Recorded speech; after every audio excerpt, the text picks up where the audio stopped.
Doctor Bhimrao Ambedkar और महात्मा गांधी ने जिन्हें जो भी दलित वर्ग के लिए महत्वपूर्ण कार्य किए, आज के लेक्चर में हम उनकी चर्चा करते हैं। ये भी टॉपिक परीक्षा के दृष्टिकोण से ठीक ठाक है, अच्छा माना जा सकता है, यहाँ से भी प्रश्न पूछे जाते हैं। तो आइए सबसे पहले देखते हैं डॉक्टर भीमराव अंबेडकर और दलितोद्धार, यानी दलितों के लिए जो उद्धार उन्होंने किया।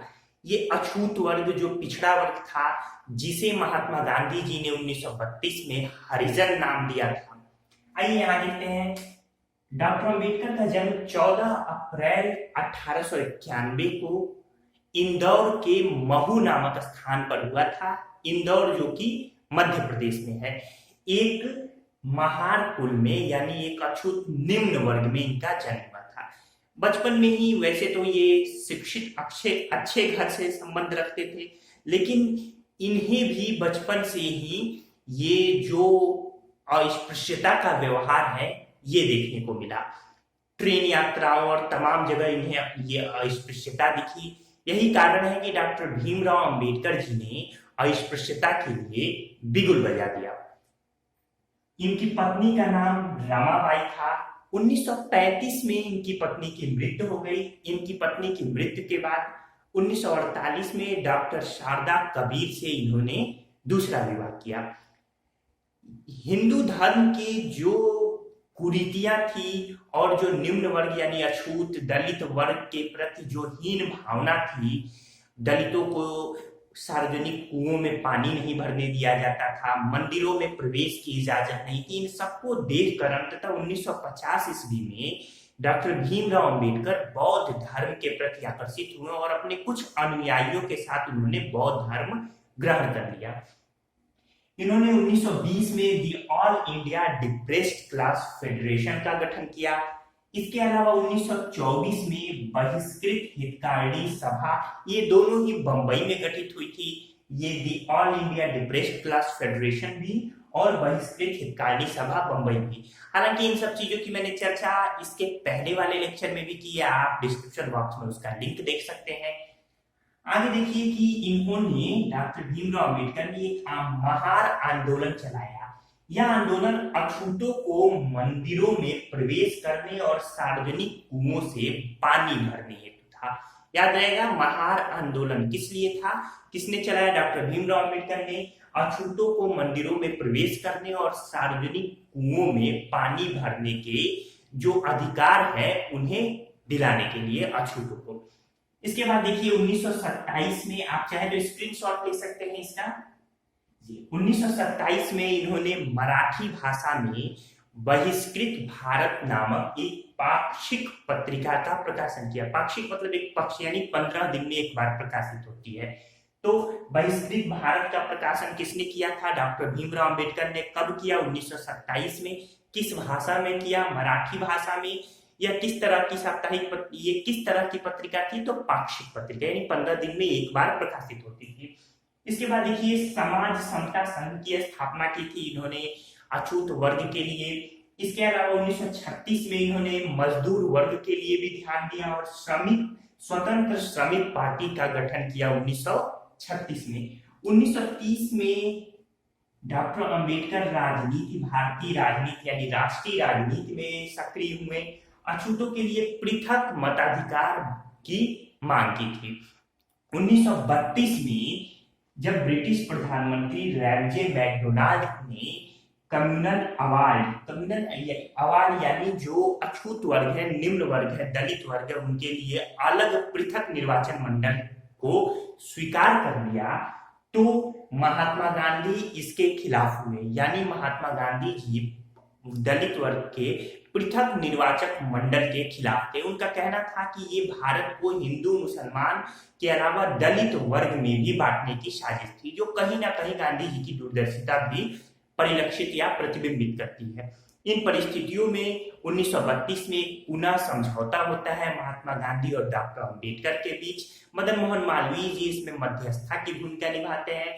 अंततः पुनः समझौता के तहत ये जो कम्युनल अवार्ड था, यानी दलित वर्ग के लिए पृथक निर्वाचन मंडल, इसे रद्द किया जाता है और हिंदू संघ में ही उनके लिए यानी दलित वर्ग के लिए सीटों का आरक्षण किया जाता है। इस तरीके से ये इसे समाप्त कर दिया गया और साधारण वर्ग में ही सीटों का आरक्षण कर दिया गया। तो ये रही 24 सितंबर 1932 को पुनः समझौता हुआ था किसके किसके बीच, गांधी जी और अंबेडकर के बीच। किसने मध्यस्थता की थी, तो मदन मोहन मालवीय जी ने इसमें मध्यस्थता की थी। हालांकि गांधी जी ने इस पर हस्ताक्षर नहीं किया, गांधी जी की तरफ से मदन मोहन मालवीय जी ने ही हस्ताक्षर किया था इस समझौते से, क्योंकि गांधी जी इस समझौते से बड़े नाखुश थे और इस समय वो जेल में थे और आमरण अनशन पे बैठ के थे। इसके बाद देखिए 3 गोलमेज जो सम्मेलन में 1930 से 32 तक लंदन में, तीनों ही गोलमेज सम्मेलन में निम्न वर्ग की तरफ से प्रतिनिधित्व किया था डॉक्टर भीमराव अम्बेडकर ने, तीनों में ही किया था। इसके बाद हम आते हैं अप्रैल 1942 में अनुसूचित जाति संघ का इन्होंने गठन किया। 1950 में बौद्ध धर्म को ग्रहण कर लिया। इस तरीके से अंततः ये डॉक्टर भीमराव अम्बेडकर भारतीय संविधान के निर्माता भी बने। उन्होंने हिंदू संविधान कोड, इसके अलावा संविधान में के निर्माण में सबसे महत्वपूर्ण भूमिका निभाई। वर्तमान समय में भारतीय या यूं कहिए पूरा देश इनके इस योगदान को नहीं भूल सकता और हमेशा याद रखेगा। इस तरीके से डॉक्टर भीमराव अम्बेडकर खुद एक निम्न वर्ग से संबंध रखते थे, परंतु इन्होंने निम्न वर्ग के उत्थान के लिए लगातार प्रयास किया। डॉक्टर भीमराव अम्बेडकर और महात्मा गांधी जी के ही प्रयास है कि भारतीय संविधान का जब अनुच्छेद बनकर तैयार हुआ तो अनुच्छेद 17 में अस्पृश्यता को पूरी तरीके से निषेध कर दिया गया। इसका मतलब ये है कि अस्पृश्यता कानूनी रूप से क्या है, जुर्म है। इसके लिए कठोर कानून बनाए गए हैं। किसी प्रकार का छुआछूत या भेदभाव नहीं किया जा सकता भारत में अस्पृश्य यानी पिछड़े वर्ग या निम्न जातियों के साथ। अनुच्छेद 17 के तहत अस्पृश्यता का अंत किया गया है। तो ये रही पूरी भूमिका डॉक्टर भीमराव अम्बेडकर जी के दलित उद्धार की। इसके बाद से अब हम आज देख लेते हैं गांधी जी, महात्मा गांधी, और उन्होंने जो दलित वर्ग के लिए काम किया। कांग्रेस द्वारा अस्पृश्यता को दूर करने का लगातार आह्वान किया जाता रहा। 1885 में राष्ट्रीय कांग्रेस की स्थापना हुई थी, उसी समय से लगातार, लेकिन सबसे प्रखर रूप में 1917 और 1921 में कांग्रेस ने अपना दलितों के साथ अस्पृश्यता को दूर करने का आह्वान उठाया। 1922 में गांधी जी ने इसके लिए कमेटी गठित की, जो कमेटी इस पर विचार करे, इस पर कार्य करे कि किस प्रकार से किन किन परिस्थितियों में और क्या किया जा सकता है कि ये अस्पृश्यता जो है ये धीरे धीरे दूर हो सके। 1931 में कांग्रेस के कराची अधिवेशन में मूल अधिकारों के नियमों को गांधी जी ने प्रतिपादित किया।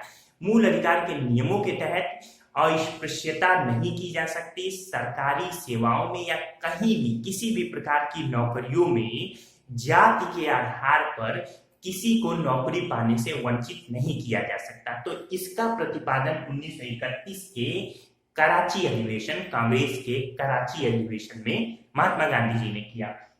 इसके बाद से 1932 में दलित वर्ग यानी निम्न वर्ग को गांधी जी ने हरिजन नाम दिया। तो हरिजन नाम किसने दिया है? गांधी जी ने।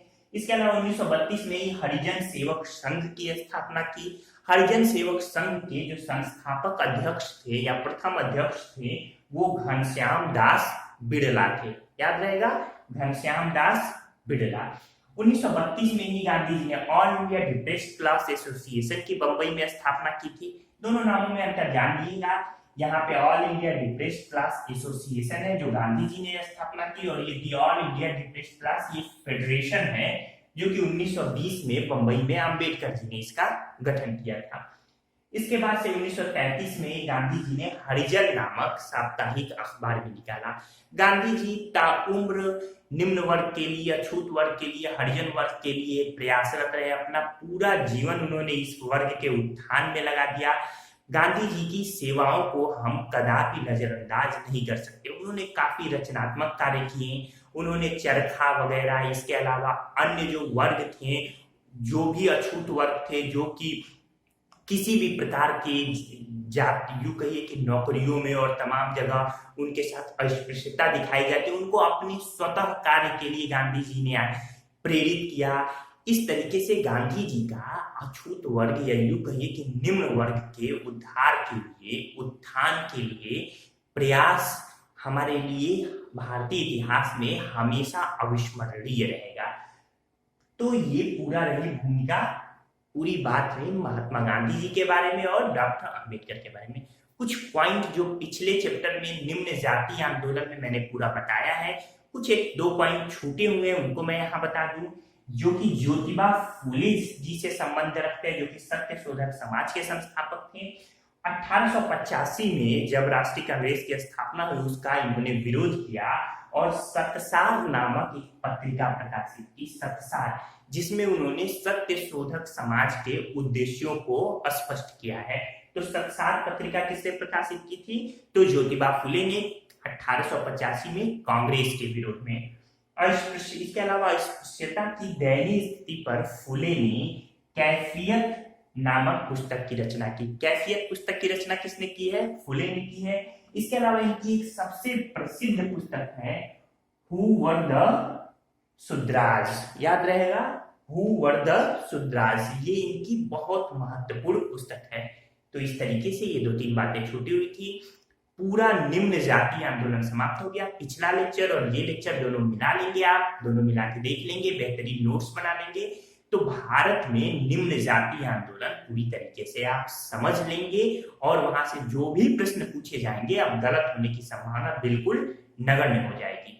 ठीक है दोस्तों, आपने हमारा पूरा लेक्चर देखा, आपकी समझ विकसित हुई, इसके लिए हम आपको धन्यवाद देते हैं। अगर आप हमारे चैनल पे नए हैं तो चैनल को सब्सक्राइब कर दीजिए, बेल का बटन दबा दीजिए ताकि नोटिफिकेशन मिलता रहे, और अगर लेक्चर पसंद आए हो तो लाइक का बटन भी दबा दीजिए और अपनी ज्यादा से ज्यादा दोस्तों तक हमारे वीडियोस पहुंचाइए ताकि सभी इससे लाभान्वित हो सके।